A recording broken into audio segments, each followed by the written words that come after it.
Welcome to the exercises portion of chapter 1. I am doing this video for you to apply the laws that we have discussed in chapter 1 previously. Let's recall the product law. We had last time a to the m times a to the n equals a to the m plus n. In other words, m factors of a times n factors of a will give you m plus n factors of a. Here, we are assuming that m and n are integers to mean we have the positive whole numbers and their negative. Okay? Here, the expression a should be defined. Okay, so what does this mean? The law says that if you have same base, what we just have to do is we add the exponents. So for example, here we have the same base here.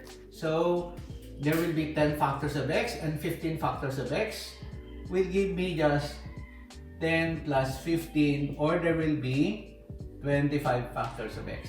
Okay? For number 2, the base here is negative 7.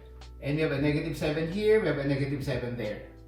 Okay, so following that law again, this will be negative 7 to the 3 plus 2 plus 0, or that's negative 7 to the 5. But negative 1 raised to the 5th is negative, so we can write that as negative of 7 to the 5th. Okay, now what about this next number here? X minus 3 is not the same as 3 minus x here, and we have another x minus 3. So obviously we can combine the first and the third factors, but we need to do something with the second factor. We can adjust 3 minus x so that it will have the form of x minus 3. So I can actually factor this negative out, and I will get here a negative 3, and this becomes a plus x. But this expression here is raised to the 4th. Okay? So if we have that, this even exponent here now will make this a positive exponent. And we can now interchange negative 3 and x so that this given number now will look like x minus 3 to the 5th, and then this is now x minus 3 to the 4th, and then this is x minus 3 to the negative 2. Now they have the same base, so I will now have here x minus 3 to the 5 plus 4 plus negative 2 will give me here x minus 3. 5 plus 4 is 9, minus 2 is 7. We cannot distribute 7 to this exponent here. Okay? This one is 1 factor raised to the 7. That means there are 7 factors of x minus 3. Okay, now for the next exercise, we are multiplying this and this.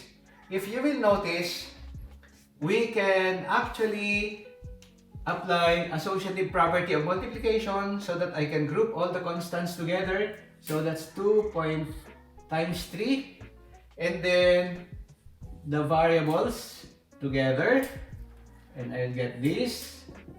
Okay, and then 2 times 3 will give me 6, and y to the negative 5 times y to the 7 is y to the negative 5 plus 7, or that is what? Y to the 2. Okay? Now, for the last exercise, we're going to do the same thing. We're going to group all the same variables and constants together. So I have here 5 times negative 2 times 7, and then all the x's together, x cubed, okay, x to the negative 5. We can do this because of commutativity and associativity in multiplication. Okay.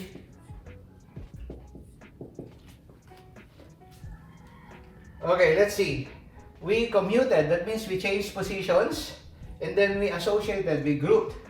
Okay, we grouped now the constants 5, minus 2, and 7 here. and x cubed, x to the 6, x to the negative 5th in one group, y squared, y1, y to the negative 4th in another group. So, I can now multiply. 5 times negative 2 is negative 10, times 7 is negative 17. What about the x's? This is same base here. We will add the exponents. 3 plus 6 is 9, minus 5 is 4. So, x to the 4th. What about y? That's 2 plus 1 is 3, minus 4 is y to the negative 1. In our previous lecture, y to the negative 1 can be simplified following the definition of negative exponent. X to the negative n is 1 over x to the n, provided x is not equal to 0. So we can put this in the denominator, and our answer will now be negative 70 x to the 4th over y. Okay.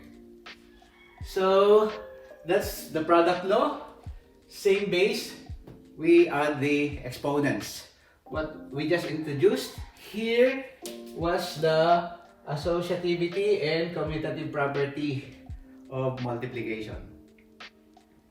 See you in the next law.